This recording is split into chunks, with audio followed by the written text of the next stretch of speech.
जय श्री राम दोस्तों। आज हम आपको बताने जा रहे हैं रामायण में दूब घास के तिनके का रहस्य। तो चलिए, एक घास के तिनके का भी रहस्य है जो हर किसी को नहीं मालूम, क्योंकि आज तक हमने हमारे ग्रंथों को सिर्फ पढ़ा है, समझने की कोशिश नहीं की। रावण ने जब माँ सीता जी का हरण करके लंका ले गया, तब लंका में सीता जी बट के वृक्ष के नीचे बैठकर चिंतन करने लगी।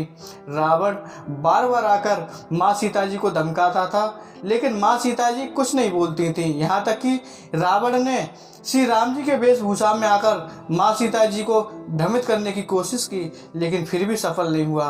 रावण थक हार कर जब अपने शयन कक्ष में गया तो मंदोदरी ने उससे कहा, आप तो राम का वेश धरकर गए थे, फिर क्या हुआ?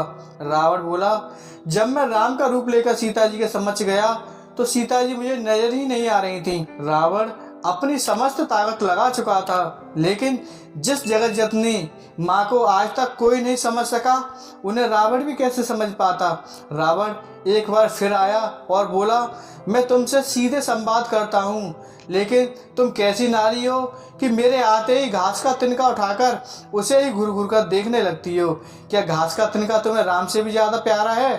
रावण के इस प्रश्न को सुनकर माँ सीता जी बिल्कुल चुप हो गईं और उनकी आंखों से आंसुओं की धारा बह पड़ी। उसकी सबसे बड़ी वजह यह थी कि जब श्री राम जी का विवाह माँ सीता जी के साथ हुआ, तब सीता जी बड़े आदर सत्कार के साथ गृह में प्रवेश हुआ। बहुत उत्सव मना गया। प्रथा अनुसार नव वधु विवाह पश्चात जब ससुराल आती है तो उसके हाथ से कुछ मीठा पकवान बनाया जाता है, ताकि जीवन भर घर में मिठास बनी रहे। इसलिए माँ सीता जी ने उस दिन अपने हाथों से घर पर खीर बनाई और समस्त परिवार, राजा दशरथ एवं तीनों रानियों सहित चारों भाइयों और ऋषि संत भी भोजन पर आमंत्रण किए। माँ सीता जी ने सभी को खीर परोसना शुरू किया और भोजन शुरू होने ही वाला था कि जोर से एक हवा का झोंका आया।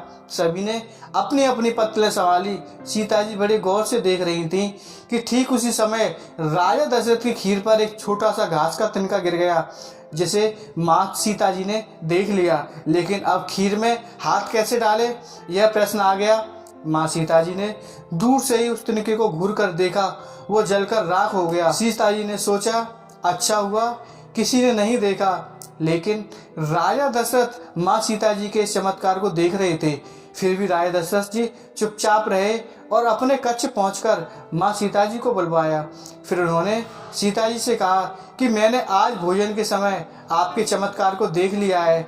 आप साक्षात माँ जगत जननी स्वरूपा हैं, लेकिन एक बात आप मेरी जरूर याद रखना। आप जिस नज़र से आज उस तिनकों को देखा है, उस नज़र से आप अपने शत्रु को कभी मत देखना। इसलिए माँ सीता जी के सामने जब भी रावण आता तो उस घास के तिनकों को उठाकर राय दशरथ जी की बात याद कर लेती थी। आई होप ये वीडियो आपको जरूर पसंद आई होगी। इस वीडियो पर आपकी क्या राय है कमेंट करके जरूर बताइए। वीडियो पसंद आई हो तो लाइक और शेयर करना बिल्कुल मत भूलिए। चैनल पर नए हो तो चैनल को सब्सक्राइब कीजिए। वीडियो पूरा देखने के लिए आपका बहुत बहुत धन्यवाद।